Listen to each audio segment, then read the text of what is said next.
नमस्कार, मैं राकेश सोमानी। आप देख रहे हैं एसके लाइव न्यूज।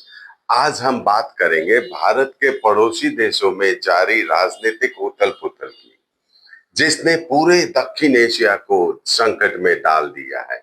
क्या ये इतिहास खुद को दोहरा रहा है? श्रीलंका, बांग्लादेश के बाद अब क्या नेपाल उसी रास्ते पर है? हाल के दिनों में भारत के पड़ोसी देशों में जो कुछ हो रहा है वो महज एक संयोग नहीं, बल्कि पूरे दक्षिण एशिया के लिए एक खतरे की घंटी है। इन देशों की अस्थिरता का सीधा असर भारत की सुरक्षा और सीमाओं पर पड़ता है। सबसे पहले बात श्रीलंका की। वहां जनता महंगाई, बेरोजगारी और विदेशी कर्ज से बुरी तरह परेशान थी। अचानक सड़कों पर उतरी भीड़ ने राष्ट्रपति भवन पर कब्जा कर लिया, आगजनी की और आखिर में सरकार को घुटने टेकने पड़े। यह एक सबक था कि जनता की आवाज को दबाया नहीं जा सकता। श्रीलंका के बाद बांग्लादेश में भी कुछ ऐसे ही देखने को मिला। लंबे समय से सत्ता में रहे शेख हसीना सरकार के खिलाफ जनता का भारी विरोध हुआ। ये विरोध आर्थिक असमानता और राजनीतिक दमन के आरोपों ने जनता में आक्रोश भर दिया था। वहां भी जनता ने सड़कों पर उतरकर अपनी नाराजगी जाहिर की और नतीजा ये हुआ कि सेना के इनकार के बाद शेख हसीना को पद छोड़कर भागना पड़ा। अब बात नेपाल की। यहाँ का संकट आर्थिक नहीं, बल्कि सरकार द्वारा सोशल मीडिया पर लगाए गए बैन से शुरू हुआ। नेपाल सरकार ने फेसबुक, एक्स और यूट्यूब जैसे 26 से ज्यादा प्लेटफॉर्म पर बैन लगा दिया। इस फैसले ने युवा पीढ़ी यानी जेन जी को सबसे ज्यादा नाराज कर दिया, जो इन प्लेटफॉर्म से अपनी कमाई करते हैं। गुस्सा इतना बढ़ा कि हजारों युवा सड़कों पर उतर आए और विरोध प्रदर्शन हिंसक हो गया। তাই আপনার সোনাকে কাজে লাগান। আজই কল করুন 1-800-313-1212।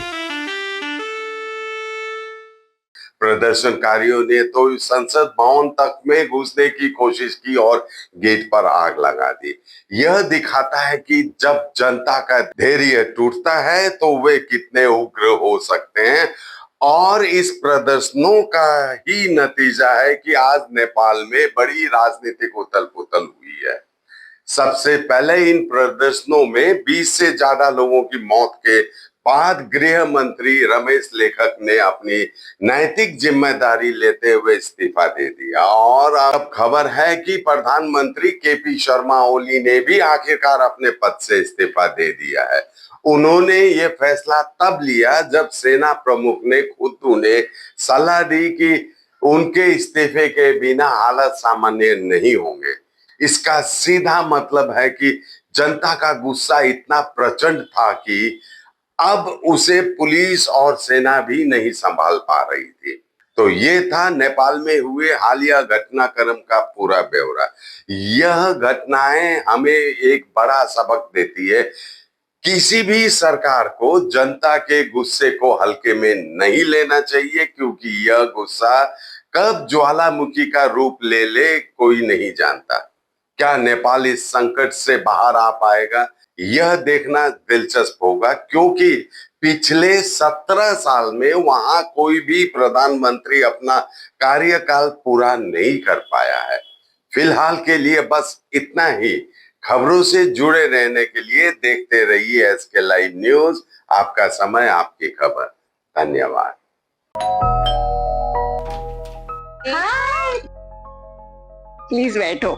बस 2 मिनट।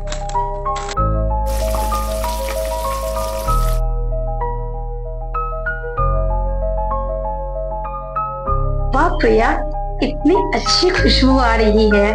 पहले खाओ फिर तारीफ करना। वाह, कितना स्वादिष्ट खाना। मेरे हाथों में तो जादू है। मेरे हाथों के साथ साथ स्पाइस उपाई मसाला का भी कमाल है।